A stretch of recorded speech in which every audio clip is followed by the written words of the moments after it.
మిత్రులకు, నా తోటి కార్పొరేటర్లకు, డిప్యూటీ మేయర్కు అందరికీ నా నమస్కారం.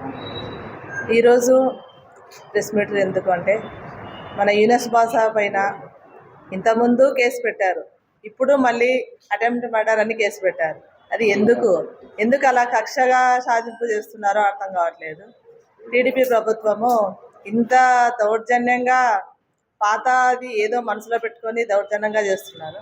అలాగే మన అన్న యశ్వమోహన్ రెడ్డి గారు గత 5 సంవత్సరాల నుంచి వైఎస్ ప్రభుత్వంలో ఏ రోజైనా మత సమస్యలు కానీ, పాత బస్టాండ్లో అంత ముస్లిం ఏరియా ఉంటుంది, ఏ రోజైనా అల్లర్లు కానీ ఏమైనా కర్నూలులో జరిగాయా 5 సంవత్సరాల నుంచి? మరి ఈ రోజు ఎందుకు అల్లర్లు సృష్టించాలా, మొదలు పెట్టాలా అనుకుంటున్నారు? కర్నూలు ఎంత ప్రశాంతంగా ఉంది. మరి యశ్వమోహన్ రెడ్డి అన్న ఫ్యాక్షనిస్టు అది ఇది అంటున్నారే, మరి అలాంటి వాళ్ళు ఎందుకు సైలెంట్గా ఉంటారు? అన్నవాళ్ళు ఫ్యాక్షన్ అనేది ఎప్పుడో వైఎస్ రాజశేఖర కాలంలోనే, ఆయన ఆయంలోనే ఫ్యాక్షన్ను నిర్మూలించాడు. ఆయన ఫ్యాక్షన్ లేకుండా ప్రశాంతంగా వాతావరణం, రాజకీయ వాతావరణాన్ని ఆయన సృష్టించాడు. అలాగే ఉంటుందని అనుకున్నాం. కానీ ఇంత 1 ఇయర్కే ఇంత దౌర్జన్యం, ఇంత అక్రమంగా చేయడం, కేసులు పెట్టడం ఇదైతే సరైనది కాదు.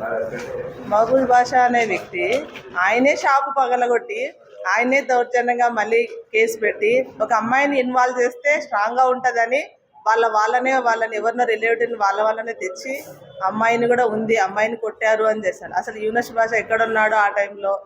ఇవన్నీ కరెక్ట్గా పోలీసులు నిజంగా వాళ్ళ సిన్సియర్గా వాళ్ళు వర్క్ చేసే వాళ్ళైతే ఖచ్చితంగా ఇవన్నీ చూసి ప్రభుత్వంకి లోబడి చేయకుండా వాళ్ళ డ్యూటీ వాళ్ళు సిన్సియర్గా చేయాలి. అలా చేస్తేనే నిజాలు బయటపడతాయి. సీసీ ఫుటేజ్ అంతా మా దగ్గర ఉంది, ఖచ్చితంగా అవన్నీ బయటకు వస్తాయి. నిన్ను అక్రమంగా కేసులు పెట్టినంత మాత్రాన ఇది జరగదు. అలాగే మహిళల్ని నిర్దాక్షంగా మాటలు మాట్లాడుతున్నారు. మరి ఈ ప్రభుత్వంలో మొన్న రోజా గారిని మాట్లాడారు, మరి ఏమైనా కేసు తీసుకున్నారా? లేదు కదా. ఇలాంటివి అయితే అక్రమంగా కేసులు పెట్టి వాళ్ళ ప్రభుత్వం అయితే ఏమైనా చేసుకోవచ్చు. ఇదే నిజం అనేది వాళ్ళు సృష్టిస్తున్నారు.